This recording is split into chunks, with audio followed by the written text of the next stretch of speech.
നമസ്കാരം. ഇനി വരുന്നത് ബഡ്ജറ്റുകളുടെ ഒരു കാലമാണ്. ഇപ്പോൾ യൂണിയൻ ബഡ്ജറ്റ് ഫെബ്രുവരി 1 അവതരിപ്പിക്കപ്പെടുകയാണ്. അപ്പോൾ ഓരോ ബഡ്ജറ്റ് വരുമ്പോഴും വലിയൊരു പ്രതീക്ഷ പൊതുവെ ജനസാമാന്യം വെച്ച് പുലർത്തുന്നത് നമ്മൾ കാണാറുണ്ട്. അതുപോലെ സാമ്പത്തിക ലോകവും വളരെ പ്രതീക്ഷയോടെ തന്നെയാണ് ഓരോ ബഡ്ജറ്റിനെയും കാണുന്നത്. പലപ്പോഴും പക്ഷേ നിർമ്മല സീതാരാമനും അരുൺ ജെയ്റ്റ്ലിയും ഒക്കെ ബജറ്റ് അവതരിപ്പിച്ച ബജറ്റുകൾക്ക് മുമ്പ് മാധ്യമങ്ങൾ വളരെ പ്രതീക്ഷയൊക്കെ വളർത്താറുണ്ടെങ്കിലും സാധാരണ ജനങ്ങളെ സംബന്ധിച്ചിടത്തോളം, മിഡിൽ ക്ലാസ്സിനെ സംബന്ധിച്ചിടത്തോളം നിരാശ പടർത്തുന്ന ബഡ്ജറ്റുകളാണ് കഴിഞ്ഞ കുറേ കാലമായി വന്നുകൊണ്ടിരിക്കുന്നത്. നമ്മുടെ ഈ യൂണിയൻ ബഡ്ജറ്റ് 2025-26 വർഷത്തേക്ക് അവതരിപ്പിക്കപ്പെടുമ്പോൾ വളരെ പ്രധാനപ്പെട്ട ഒരു സാമ്പത്തിക സാഹചര്യം ഇന്ത്യയുടെ മുമ്പിലുണ്ട്.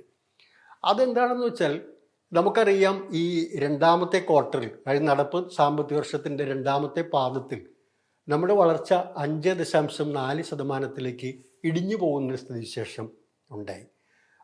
മാത്രവുമല്ല, ഈ നടപ്പ് സാമ്പത്തിക വർഷം പൂർത്തിയാവുമ്പോൾ ഇന്ത്യ ഏകദേശം ഒരു 6% അടുത്ത്, അല്ലെങ്കിൽ 6% അല്പം മുകളിൽ മാത്രമേ വളർച്ച കൈവരിക്കൂ എന്നുള്ളൊരു സാഹചര്യവും പൊതുവെ ചൂണ്ടിക്കാണിക്കപ്പെടുന്നുണ്ട്. അതുകൊണ്ട് ഈ തവണത്തെ ബഡ്ജറ്റ് വളർച്ചയെ പ്രചോദിപ്പിക്കുന്നതിന് വേണ്ടി, സാമ്പത്തിക വളർച്ചയെ ത്വരിതപ്പെടുത്തുന്നതിന് വേണ്ടി എന്തൊക്കെ നിർദ്ദേശങ്ങളും നടപടികളുമാണ് അതിലുണ്ടാകാൻ പോകുന്നത് എന്നുള്ള കാര്യത്തിൽ വളരെ ശ്രദ്ധാപൂർവമാണ് എല്ലാവരും ഉറ്റുനോക്കുന്നത്.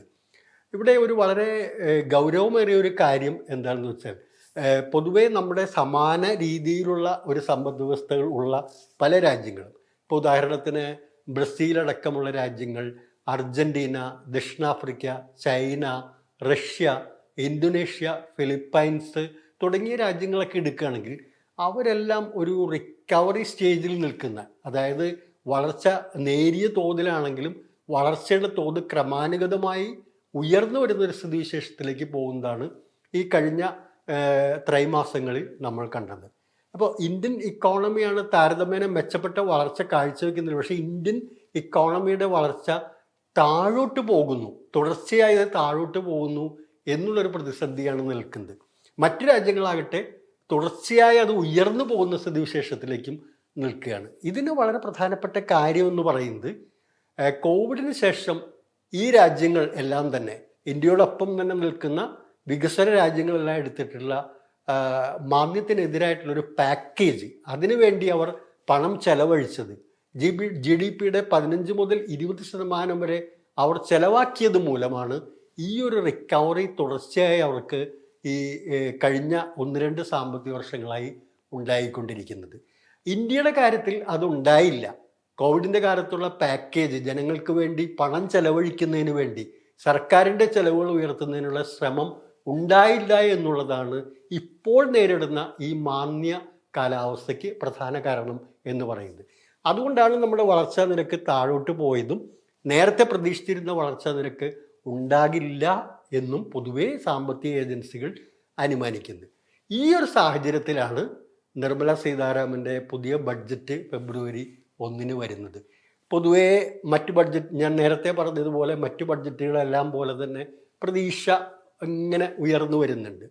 ഇപ്പോൾ ഈ കാര്യത്തിൽ ഏറ്റവും കൂടുതൽ കാണുന്നൊരു കാര്യം എന്ന് പറഞ്ഞാൽ, പൊതുവെ മാധ്യമങ്ങൾ പറയുന്നൊരു കാര്യം, ഇത്തവണ പേഴ്സണൽ ഇൻകം ടാക്സിൻ്റെ കാര്യത്തിൽ, വ്യക്തിഗത ആദായ നികുതിയുടെ കാര്യത്തിൽ വലിയൊരു അഴിച്ചുപണിയും പൊളിച്ചെഴുത്തും ഒക്കെ ഉണ്ടാകും.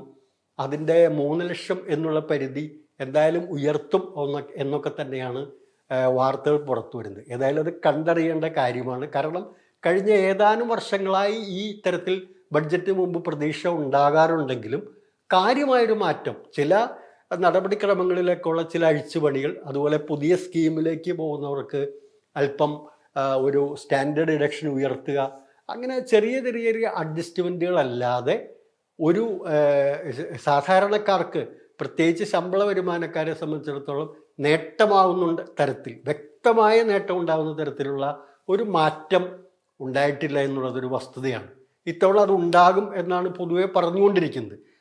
അതായത് ഇൻകം ടാക്സിൻ്റെ പരിധി, ആദായ വരുമാന പരിധി എന്തായാലും ഉയർത്തും എന്നൊക്കെ തന്നെയാണ് സാമ്പത്തിക മാധ്യമങ്ങളടക്കം, അതുപോലെ നിരീക്ഷണ ഏജൻസികളടക്കം പറഞ്ഞുകൊണ്ടിരിക്കുന്നത്.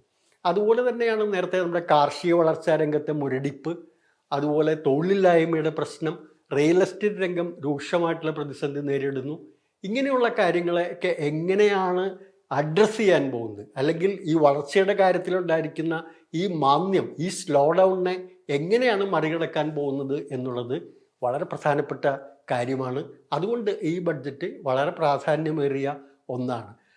അതുപോലെ തൊഴിലുറപ്പ് പദ്ധതിയെ സംബന്ധിച്ചിടത്തോളം, ജനങ്ങളുടെ കയ്യിൽ പണമെത്തുന്ന കാര്യങ്ങളെ സംബന്ധിച്ചിടത്തോളം എല്ലാം തന്നെ നിരാശാജനകമായ കാര്യങ്ങളാണ് കഴിഞ്ഞ ബഡ്ജറ്റുകളിൽ ഉണ്ടായത്.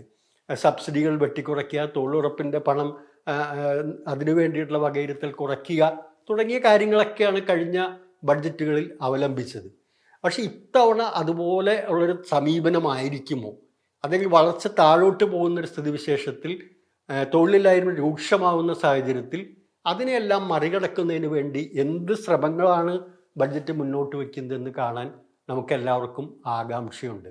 ഇതോടൊപ്പം ഗുരുതരമായൊരു പ്രതിസന്ധി നമ്മുടെ രാജ്യത്ത് നിലനിൽക്കുന്നത് പണപ്പെരുപ്പമാണ്, വിലക്കയറ്റമാണ്. അവശ്യ സാധനങ്ങളുടെ വില അനുസ്യൂതം കുതിച്ചുയരുകയാണ്. ഭക്ഷ്യവസ്തുക്കളുടെ വിലയിലുണ്ടായിരിക്കുന്ന പണപ്പെരുപ്പം എന്ന് പറയുന്നത് കഴിഞ്ഞ 2024 വർഷത്തിൽ അതിരൂക്ഷമായിരുന്നു. ഏതെല്ലാം രീതിയിൽ പലിശ വർദ്ധിപ്പിച്ചുകൊണ്ട് അല്ലെങ്കിൽ ഉയർന്ന പലിശ നിരക്ക് നിലനിർത്തിക്കൊണ്ട് അതിനെ നേരിടാൻ ശ്രമിച്ചിട്ടുണ്ടെങ്കിലും അതൊന്നും വിജയം കാണാത്തൊരു വർഷമാണ് കടന്നുപോയത്. അതുകൊണ്ട് വിലക്കയറ്റത്തെ നിയന്ത്രിക്കുന്നതിന് വേണ്ടിയിട്ടുള്ള എന്തെങ്കിലും ശ്രമങ്ങൾ ഉണ്ടാകുമോ? സ്വാഭാവികമായും നമുക്ക് ഈ ഒരു ഗവൺമെൻറ്റിൽ നിന്നത് പ്രതീക്ഷിക്കാൻ കഴിയില്ല. എങ്കിലും വളരെ വലിയ വിലക്കയറ്റം ജനങ്ങളെ നിത്യജീവിതത്തെ ബാധിക്കുന്നൊരു സ്ഥിതിയിലേക്ക് വരുമ്പോൾ എന്താണ് അത് അവലംബിക്കാൻ പോകുന്നത് എന്നുള്ളതൊക്കെ എല്ലാവരും ആകാംക്ഷയോടെ ഉറ്റുനോക്കുന്ന ഒരു കാര്യമാണ്. അപ്പോൾ അതായത് നമ്മുടെ വളർച്ചാ നിരക്ക് താഴോട്ട് പോകുന്നു, തൊഴിലില്ലായ്മ അതിരൂക്ഷമായിരിക്കുന്നു, വിലക്കയറ്റം ശക്തമായി തുടരുന്നു, ജനങ്ങളുടെ ക്രയശേഷി കുറഞ്ഞിരിക്കുന്നു, കാർഷിക മേഖലയിലെ മുരടിപ്പും തളർച്ചയും തുടരുകയാണ്, കർഷകർ പ്രക്ഷോഭത്തിൽ നിൽക്കുകയാണ്. പിന്നെ നമ്മൾ കാണേണ്ടത് രണ്ടാമത്തെ ക്വാർട്ടറിൽ സേവന മേഖലയും മാനുഫാക്ചറിങ് മേഖലയും അടക്കം എല്ലാം താഴോട്ട് പോകുന്നൊരു സ്ഥിതിവിശേഷമുണ്ടായി. അതുകൊണ്ട് ഈ നമ്മുടെ സാമ്പത്തിക വ്യവസ്ഥയെ, ഇന്ത്യൻ സമ്പദ് വ്യവസ്ഥയെ ഒരു തിരിച്ചുവരവിലേക്ക്, ഒരു തിരിച്ചു നടത്തുന്നതിന് വേണ്ടിയിട്ടുള്ള എന്തെങ്കിലും പാക്കേജുകൾ, ശ്രമങ്ങൾ നിർമ്മലാ സീതാരാമൻ്റെ പുതിയ ബഡ്ജറ്റിൽ ഉണ്ടാകുമോ എന്നാണ് സാമ്പത്തിക സമൂഹവും സാധാരണക്കാരും എല്ലാവരും ഉറ്റുനോക്കുന്നത്. അതിന് നമുക്ക് ഫെബ്രുവരി 1 തീയതി വരെ അവരുടെ ആ മാന്ത്രിക ബോക്സ് തുറന്ന് എന്താണ് അതിൽ അവതരിപ്പിക്കാൻ പോകുന്നത് എന്നുള്ളതിന് ഫെബ്രുവരി 1 വരെ നമുക്ക് കാത്തിരിക്കേണ്ടിയിരിക്കുന്നു. നന്ദി, നമസ്കാരം.